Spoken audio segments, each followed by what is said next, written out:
going to play a little game we like to call Good, Bad, Worst. And in this game, 3 of them will step up. 3 is less than 4, and that's how that works. Woo! And what they're going to do is give good advice, bad advice, and then the worst advice you've ever heard. What we're going to need right off the bat, though, is something you guys have been having a problem with. It could be a relationship problem, it could be a home problem, something with Facebook or something like that. So just shout out anything you guys would like a little bit of advice on. Torture chambers. What about the torture chambers you're having problems with, sir? Well, cleaning them is so hard. Cleaning torture chambers is hard. Sarah, why don't you tell them how to fix that?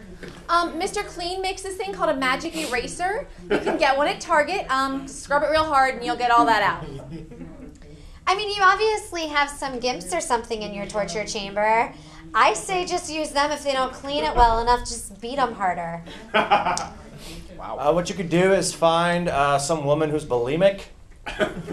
She'll eat it up for you and then go throw it up in the toilet. That's a thought. All right, why don't we rotate? All right. That's a stellar start. Anybody else besides torture chamber person? Can't wait to see you after the show. That's gonna be.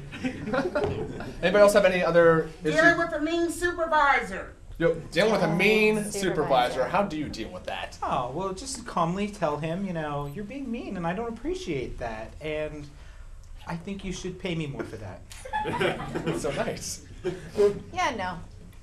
I disagree. I think that the better thing to do would be to exchange catty emails amongst your coworkers and discuss him loudly at the water cooler, make up the title of a show that doesn't exist and talk about it and exclude him. Or her. I mean, those are okay advice type situations, but what I think you should do is start off by flirting a little bit at the office, you know, slightly lure them in. It's a woman. All It's right. fine. Or her, you know.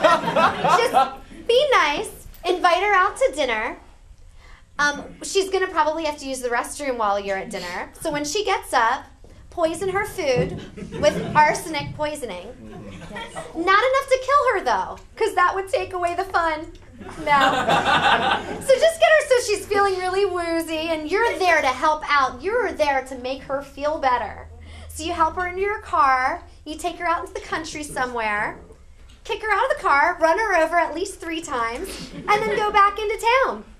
Everything's good. Actually, All right. Thorough. We are nothing if not thorough. Okay. Who else has? Nothing if not. An issue that they're dealing with. It is too cold outside. What can they do about that? Stay inside where it's warm. Buy a sweater. I mean, take your pick. That's pretty good advice. I would suggest going to Florida. Although it's not much warmer down there right now, so I don't know, just bundle up. Instead, you could spend a lot more time outside in a very skimpily clad manner so that your nipples get really, really, really hard. Like to the point where they could poke someone's eye out. I like that. What'll probably happen then is you'll run into someone like Toby who will offer you a job either as a prostitute or just some sort of nipple-suckling person, and you can make some extra money during the winter.